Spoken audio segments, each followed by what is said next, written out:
Hello everyone, this is Tim, and I want to start out and apologize if there's any lag time with my webcam. I think I need to get my computer checked out, cleaned up. There's probably a lot of junk on it that's slowing things down. But other than that, on to the review. I did more reading in the AD&D DMG, and I want to give some thoughts on it. My overall impression, I don't want to anger anybody, but I wasn't as excited reading the second edition AD&D DMG as I was the first edition. I think a lot of it had to do, didn't really like the artwork as much. There are some nice full page spreads in the DMG, but a lot of the black and blue artwork in at least the DMG that I have, I really didn't care for. It just seemed kind of cheesy. I would have preferred to have that old black and white ink drawings. And like I said, the full color ones are fine, but I don't know. The other ones just kind of the blue drawings just I don't know. But again, it's a role playing game, so art, while isn't necessary, is nice. So that's one thing I noticed. I did pull out some things that I thought were cool, and I did like there were optional rules all through this thing, and I do appreciate toolkits. So that was one thing that I thought was better, perhaps, than first edition. Here's a quote. You've probably already noticed things you like or things you would have done differently. If you have, congratulations. You've got the spirit every dungeon master needs. So I like their, at least, tone in the book, that it's basically like, take whatever you want from this book and use it however you want. And in a lot of ways, when I was reading through this, I kept thinking, well, I could really run a first edition AD&D game with things tacked onto it from second edition. And really, any game that's based on or a retro-cloned version of D&D is really just like a family of games. Just like, second cousins, and you can really chop arms off and, make some sort of Franken monster of whatever game systems you like. And for me, that's what I kept thinking when I was reading second edition, that, I could hack, this part's cool. I could hack this part off and, graft it onto first edition or Labyrinth Lord or, Castles and Crusades or whatever game you're interested in, because they all kind of, while they do things differently, they're still in that family of games. From an outside viewpoint, they really are very similar.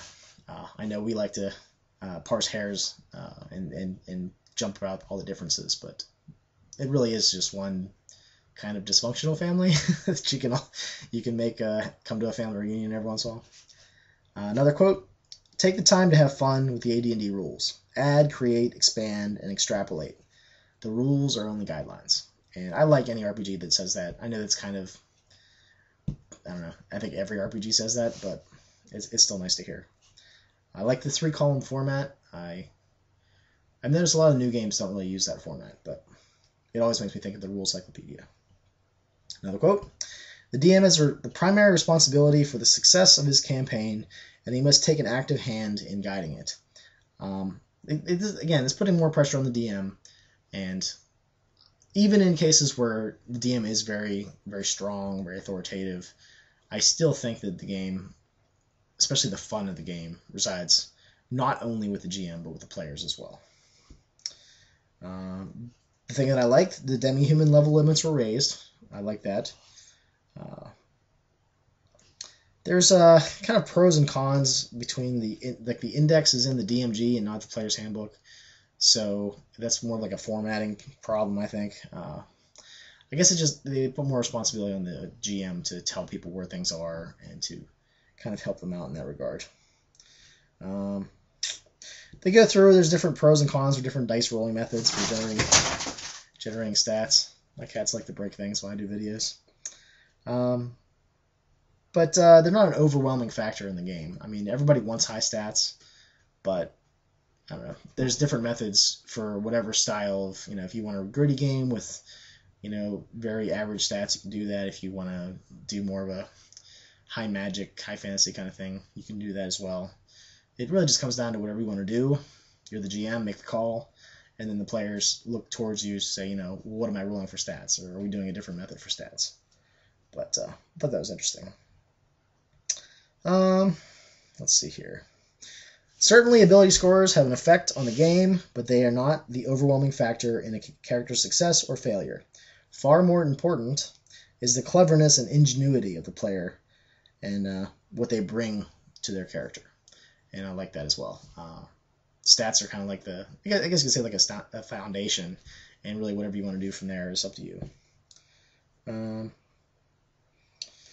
Let's see here. It says that players can provide enthusiasm and excitement to a game and really to motivate the GM. I think a lot of times players, again, we've had lots of videos about players and GMs and their duties and whatever, but if you're a player, just try to help out your GM, you know. try to at least appreciate what they're doing, even if you disagree with them. It suggests starting PCs out poor and without princely titles, unless that is the focus of the campaign, so like a birthright campaign, which is also second edition. One thing that second edition really has going for it is that there's lots of settings, and you really can pick and choose whatever you like, and spin off of it, make your own.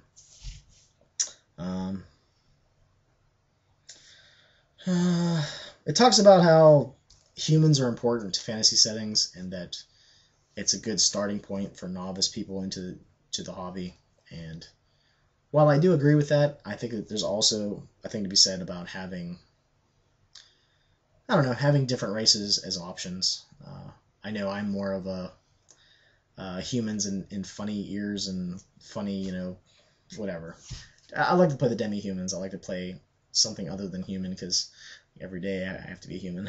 So, and I know people complain they're just humans in funny suits, but for me, I don't know. I just like that. You can have humans with different cultures, and I've even liked games that are nothing but human. Dragon Warriors is an example, and I think Barbarians of Lemuria is another example where everyone is a human, and there's lots of strange stuff out there.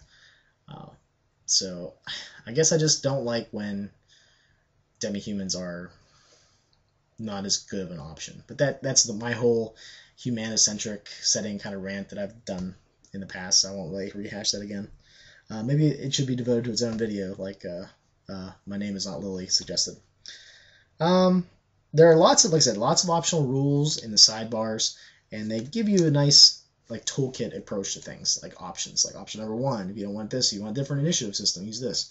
If there's there's all kinds of suggestions in there, and I thought those were really cool. There are suggestions for appropriate new races as character options.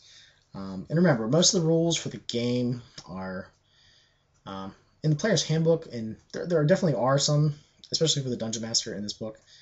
But it's more of a guide, and it's more of a how to go about doing things and suggestions.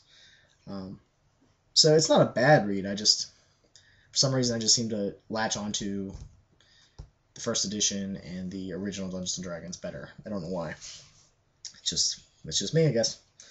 And basically saying, you can come up with different classes, different options, and try to make sure they're balanced in some regard. But again, don't bow so far into the altar of balance that you throw out the fun thing. Fun's important too. Talks about how 0-level NPCs populate the world, but any sort of important figure might have class levels, or be higher power, have different funky abilities. Talks a little bit about the classes and more fluff and description for the classes. Talks about low and high level campaigns and how they're different.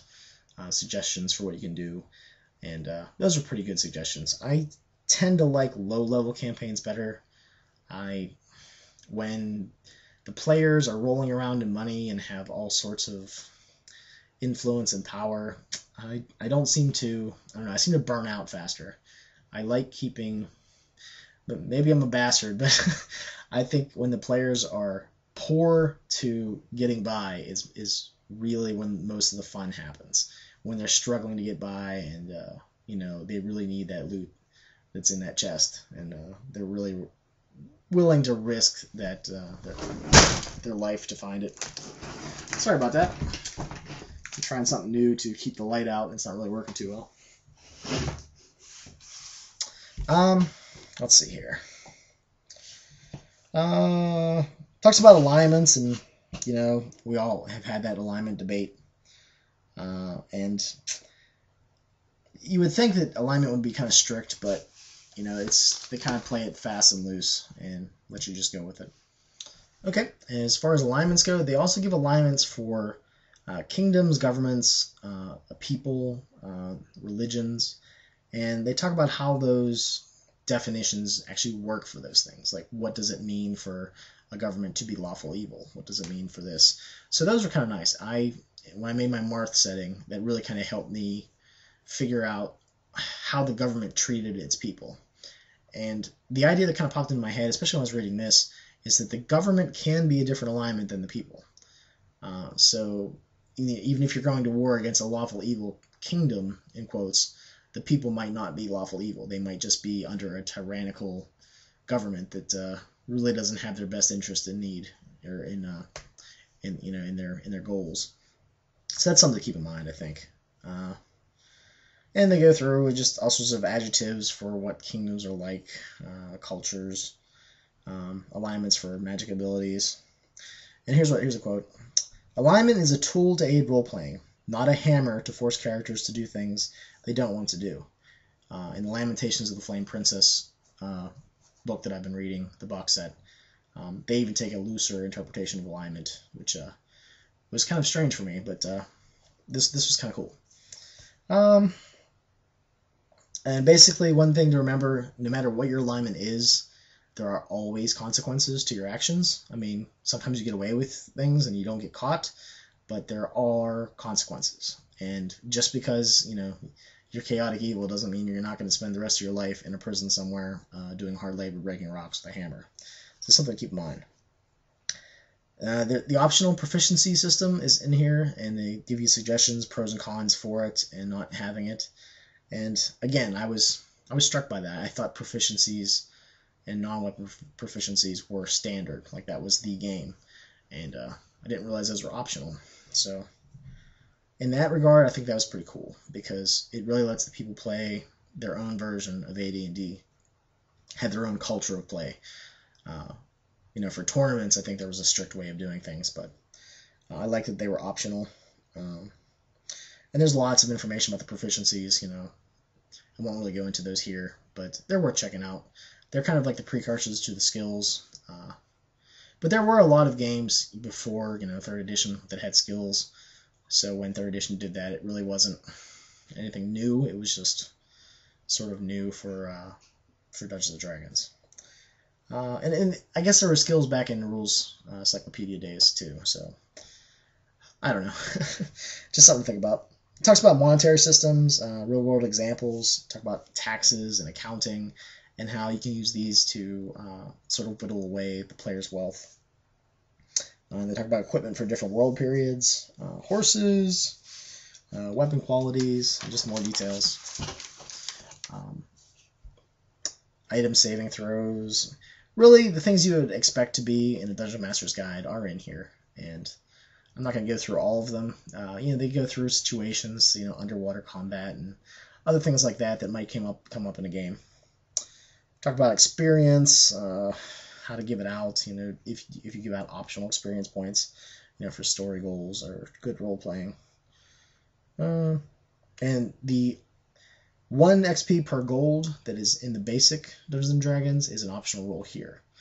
So, whereas that's the standard way of getting XP in older versions of D&D, that's optional. Okay, I'm going to go to the next video, talk a little bit more, and that'll be it.